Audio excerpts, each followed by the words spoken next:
армысыз қазақ халқы. Бүгінгі зиратымыз сыр еліндегі Қорасан ата бақыты бойынша болмақ. Қазақ даласында кездескен әрбір ойпатты жер киелі орын саналған. Ойпат сөзі Құран аудармасында кездесетін киелі ұғым.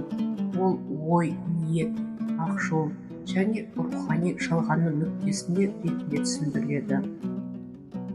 Қызылорда облысы Шиелі ауданы Бәйгеқұм маңында орналасқан көне Оқшаты мазараты халық арасында 7 әулие аталған.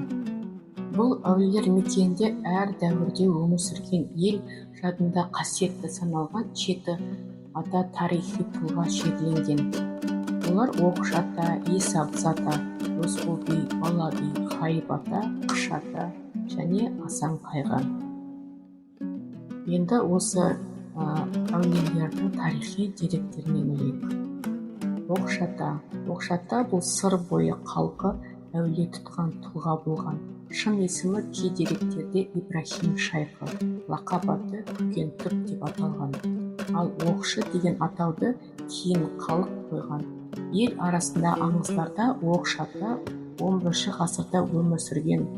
Қожа Ахмет Яссауи заманындағы діни ғұлама әрі Оғыз Қыпшақ ұлысы Қасан ханның дәуірінде қару-жарақ сұхбатының ұстасы, батыры болған деп баяндалады.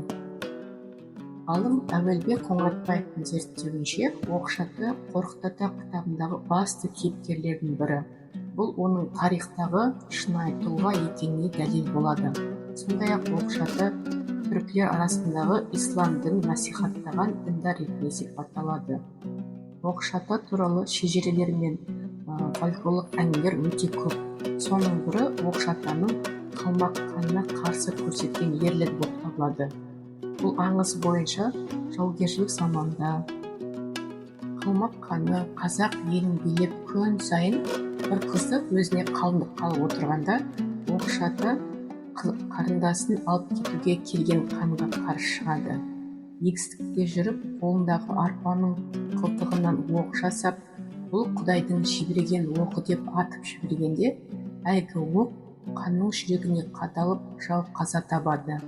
Ханның жүрегінен арпа қылтығы табылып, қарудан емес, астықтан өлгеніне ел таң қалады да, осы Оқшатаны сол оқты атқан Оқшы деп атап кетеді. Сондай-ақ Оқшата жасына ерекше қабілет иесі болған айтылады. Қалың кірпіктерін көтеріп қарағанда, күндік жердегі жоғалған малды көріп, иелеріне тауып беретін керемет қасиеті болыпты дейді халық аңызында. Мұндай әңгімелер Оқшатаны ел қамын жеген батыр, әулие әлі көреген жан ретінде халық зердесіне сақталғанын көрсетеді. Исабыз ата ел арасындағы әулие, шын аты жөні белгісізде болғанмен Абыз деп құрметтелген кісі. Кей зерттеушілердің оны нақты өмір сүрген уақыты жайлы дерек аз екенін айтады. Бір пікірде Исабыз Оқшата заманында 11 ғасырда өмір сүріп, одан жасы кіші болды десілінеді. Басқа деректерде оның кейінірек бертін заманда өмір сүрген көрсетеді. Шежірелік тарату бойынша Исабыз Қара Қыпшақтың торы бұтағынан тарайтын Абыз әулетіне жатады. Бұл оның шамамен 17 ғасырдың басында өмір сүргендігін анықтайды. Демек, Исабыз әулие өз заманның қарапайым халыққа қамқор, әлсізге медет, зарыққанға жебеуші болған рухани тұлғасы ретінде танылады. Исабыз ата туралы ел арасында көптеген хикаялар бар. Әсіресе оның қайтыс болар алдында Оқшатамен байланысты көрген түсі мен ерекше жерлену оқиғасы кең таралған. Аңыз бойынша жасы ұлғайған Исабыз әулие жақындарына: өлгенде мені Түркістанда Қожа Ахмет Яссауидің жанына қойыңдар деп өсиет етеді. Алайда дүниеден өтер алдында түсінде Оқшата деп аян береді. Исабыз, сен де бір аруақты жан едің, мен жалғыз жатырмын, қасыма келсеңші дейді. Оған Исабыз, ол жер шөлейді ғой, болашағы қалай болар екен дегенде, Оқшата, екеуміз осындағы әулиелерме күш қосып, суландырмаймыз ба деп жауап береді екен. Осы түстен кейін көп ұзамай Исабыз ата сырқаттанып ыстық шілде кезінде қайтыс болады. Сол кезде әулие айтқандай керемет оқиға орын алады. Қапырық ыстықта күтпеген жерден ақ киімді сәлделі бір кісі ақ түйе жетектеп келіп жаназаға атсалысады. Ауыл адамдары киіз үйдің керегесінен табыт жасап марқұмның денесін сол түйеге артқанда байламастан-ақ түйе орнынан қозғалмай тұра қалады. Жұрт жиналған жолға шыққанда күн аспанында кенет үйірілген бір шоғыр бұлт Исабыздың денесін қалқалап бүкіл жол бойы бірге жүреді. Осылайша қиналмай қауым оқшата қорымына жетіп табытты жерге түсірген сәтте-ақ түйе жетектеген бейтаныс кісі ғайып болады. Жұрт бұны Исабыз әулиені оқшата өз рухымен әкеліп қасына орналастырған деп еседі. Осы оқиғадан соң әулиелер аралауы қолдап, бір кездегі шөлейт өңір суы мол, нулы жерге айналған деген наным бар. Бұл аңыз Исабыз ата мен оқшата бейнесінің халық санасында қаншалықты терең ұштасқанын көрсетеді. Досбол би Досбол Қорлыбайұлы 19 ғасырда өмір сүрген әйгілі би-шешен, мемлекет және қоғам қайраткері болған. Шамамен 1800 жылы Ұлытау өңірінде туып, 1890 жылы қазіргі Шиелі жерінде дүниеден өткен. Ол орта жүздің Қыпшақ тайпасынан, оның ішінде Күзей руынан шыққан беделді би болған. Досбол би сыр бойы елінің тыныштығын сақтау үшін аянбай қызмет етіп, талай дау шардың шешімін тапқан әділ де данышпан тұлға ретінде танылған. Халық арасында ердің құнын екі ауыз сөзбен шешкен Дегдар би атанып, тапқырлығы мен шешендігі үшін үлкен құрметке ие болған айтылады. 19 ғасыр ортасында сыр өңірін билеген Қоқан хандығының озбыртына қарсы ашық сын айтып, елді қанаған бегілерді бетпе-бет сөзбен түйреп отырғаны үшін қуғын көріп, бірер жыл арқа жаққа барып паналаған тарихи деректерде кездеседі. Кейін елге оралып, ағайын арасындағы араздықты бітестірген билік сөздермен танылған. Мысалы, екі рулы елдің арасын татуластырғанда айтқан сөзі мынадай: іс түскенде басыңа, тумаң тұрар қасыңда, түбі бірге түртпейді, туғанға ешкім жетпейді деген нақылы елге кең таралған. Досбол би өз заманында Қоқан ханы тарапынан датқа лауазымын алған.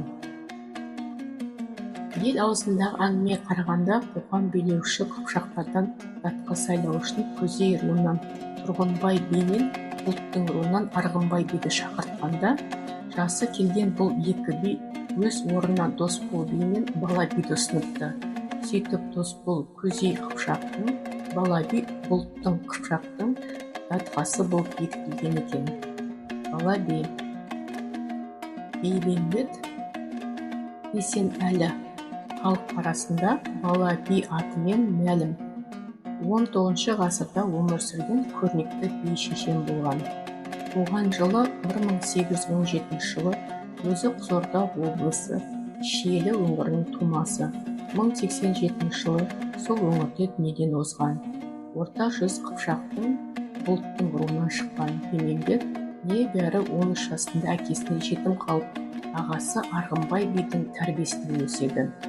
Жастайынан ел ішінде дау шараға араласып, әділ төрелігін көріне бастаған соң, жұрт оны құрметтеп Бала би атап кеткен. Ол да замандасы Досбол би секілді Қоқан хандығы тұсында датқалық қызмет атқарған. Жоғарыда айтылғандай, Тұрғанбай, Арғынбай секілді белді билер өз орнына ұсынып, Бейбенбет Есенәліні Бұлттың Қыпшаққа датқа етіп бекіткен. Осылайша Бала би өзінің парасатты билігімен, ауыр шешендігімен, ұстамды да ұтқыр сөздерімен ел басқару ісінде танылған жан болған. Айып ата Оқшата мазаратындағы ең ертеде өмір сүрген деп саналатын әулие. Зерттеуші тарихшылардың пікірінше, Айып ата 9 ғасыр шамасында тіршілік еткен. Қазіргі кесенесінде сол кездегі 9-10 ғасырда тұрғызылған болуы мүмкін. Айып сөзі көзге көрінбейтін ғайып болған деген мағына береді. Бұл атаудың берілуде тұлғаның тылсым қасиеттерін аңғартады. Дегенмен, нақты деректер өте аз болғандықтан, Айып атаның өмір баяны аңызға тұмшаланған. Мазарат шырақшылардың айтуына қарағанда, әр әулиенің өмір сүрген дәуірі әртүрлі. Соның ішіндегі ең көнесі осы Ғайып ата, ал ең бергісі Иса Абыз ата. Мұның өзі Оқшата әулиелер мазаратының сан ғасырлық тарихи тұлғалар шоғырланғанын көрсетеді. Қыш ата. Қыш ата есімі ел аузында сақталған шебер ұсталардың бірі. Оның нақты өмір сүрген уақыты белгісіз. Халық дерегіне қарағанда, керемет ісперлігіне қарай шын аты ұмытылып, ел Қыш ата, яғни күйдірілген кірпіш ата кеткен. Шежіре аңыздар Қыш атаның қолынан шыққан күйдірілген қыш кірпіштердің орта ғасырлық Яссы, Сайрам, Сауран деген үлкен қалаларда дейін таратылған айтылады. Бұл мәліметтерге сүйене отырып, ғалымдар оны Қыпшақ дәуірінде немесе моңғол шапқыншылығының қарсаңында шамамен 12-13 ғасырда өмір сүрген деп болжайды. Демек, Қыш ата қазақ даласындағы қала мәдениеті мен құрылысының дамуына үлес қосқан, өнері аңызға айналған ұстаз ұста болған. Асан Қайғы ата. Асан Қайғы қазақ хандығы дәуіріндегі аты аңызға айналған жырау, ойшыл және ақылгөй тұлға болған.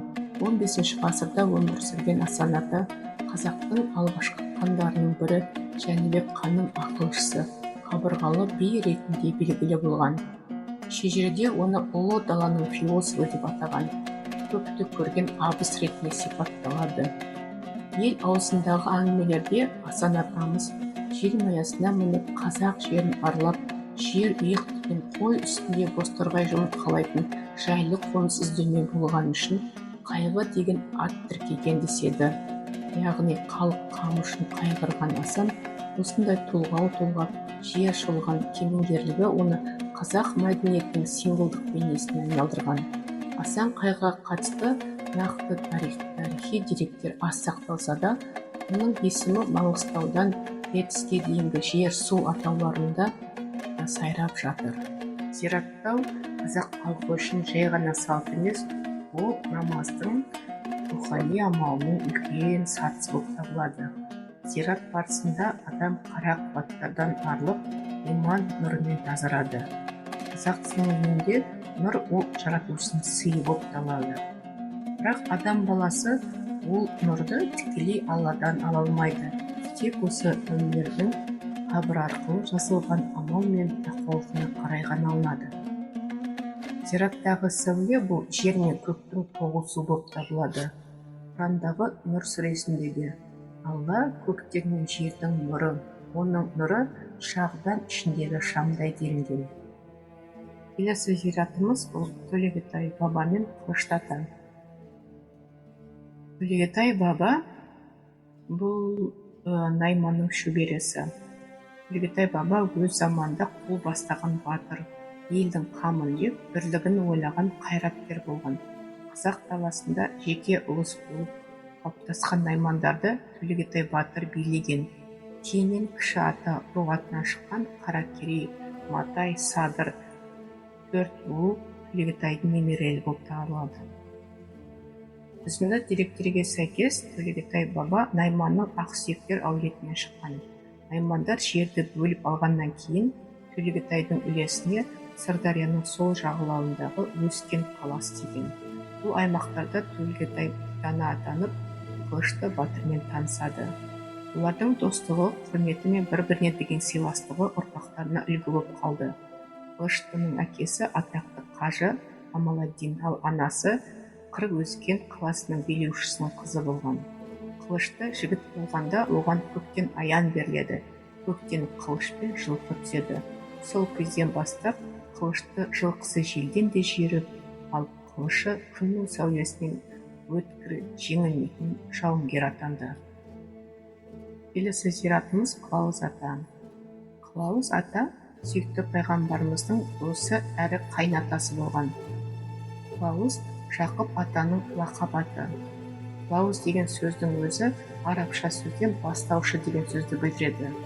Дариядан бөлініп шығып, біраз жерден орағытып дарияға қайта құйған суды жергілікті ел қылы дейді.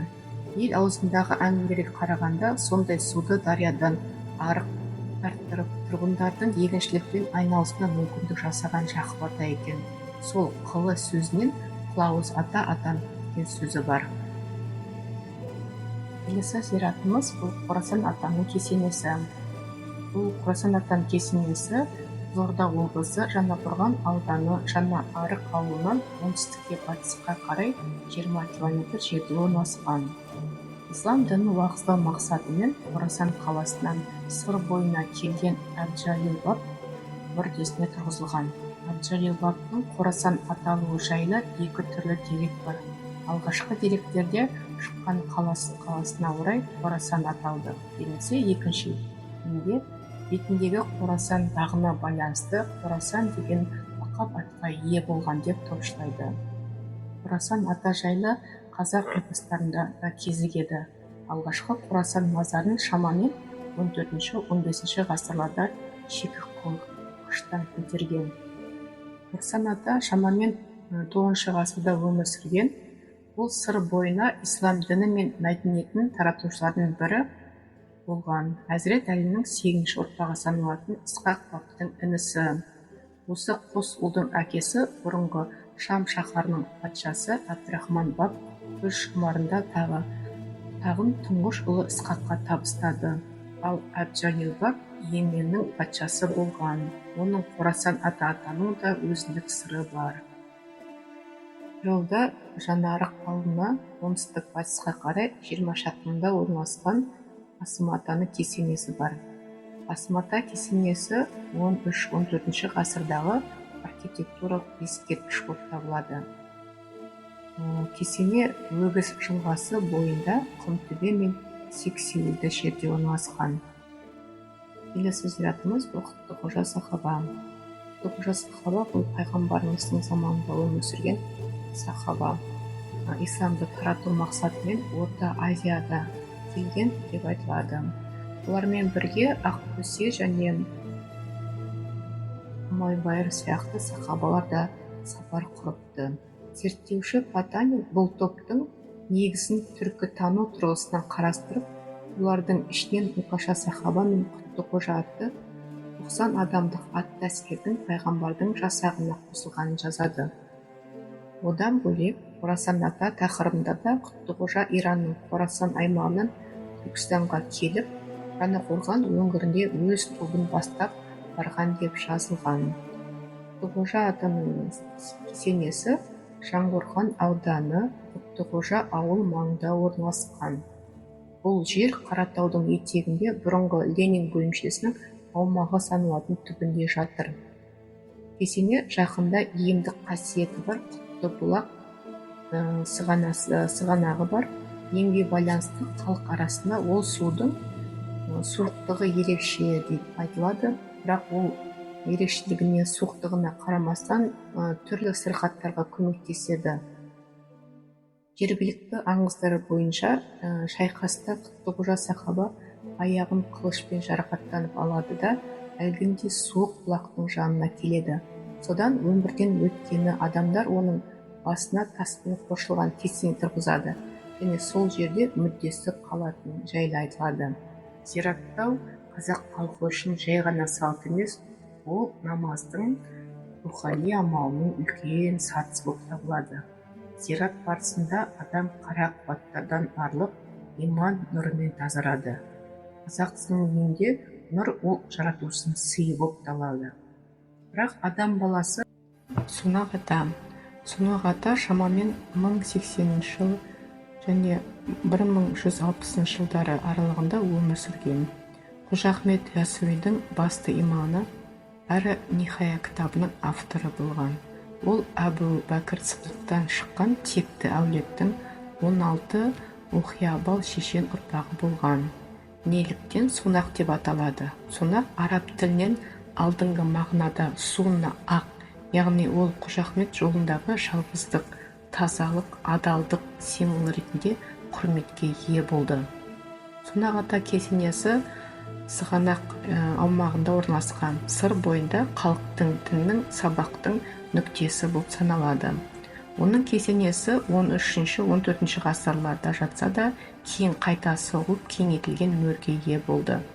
аңыз бойынша Сунағата соплық жолдағы имам, ол таза ниет пен ішкі тұрақтылықты уағыздаған. Бұл сираттауда дәмқазақ рухпен байланыс орнататын, тектілік өрісті қайта іске қосатын амалдардың бірі деп қаралған.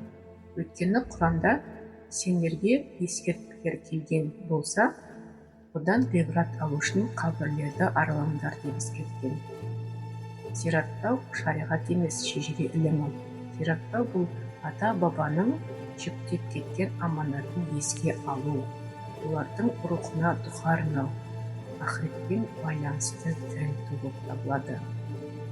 Жанназар Батаров. Жанназар Досханұлы бұрынғы Ақмешіт уезі Шиелі болысына қарасы Сұлутөбе атырабындағы 1818 жылғы шаруа отбасына дүниеге келген. 19 ғасырдың басында сыр өңіріне билік өктемдік жүргізген қоқандықтармен батыстағы Ресейдің отаршылық саясаты және жаугершілікке тән ішкі қарамташылықтардың озбырлық әрекеттері үдеп тұрған кезде Жанназар Досханұлы ерте есейіп бүкіл саналы өмірін күн-түн демей күрес жолында өткізеді. Жанназар Досханұлы көз көрген қариялардың ауызекі айтып қалдырған бізге жеткен естеліктерінде ол кісі ірі денелі, екі иығына екі кісі мінгендей қапсағай бойлы, сұсты, өткір көзді, қыр мұрынды, қара торы жүзді кісі болыпты. Жанназардың алғашқы батырлық іс-қимылы 17 жасында байқалады. Сираттау бұл ата-бабаның жүктеп кеткен аманатын еске алу, олардың рухына дұға арнау, ақыретпен байланысты тірілту болып табылады. Әулие-әмбиелердің әр зираты белгілі тектік өрістің күзетшісі. Онда барған адам жоғалған тек ақпаратты бойына сіңіреді. Аруақ арқылы өзіне бұйырған аян мен батаны қабылдайды.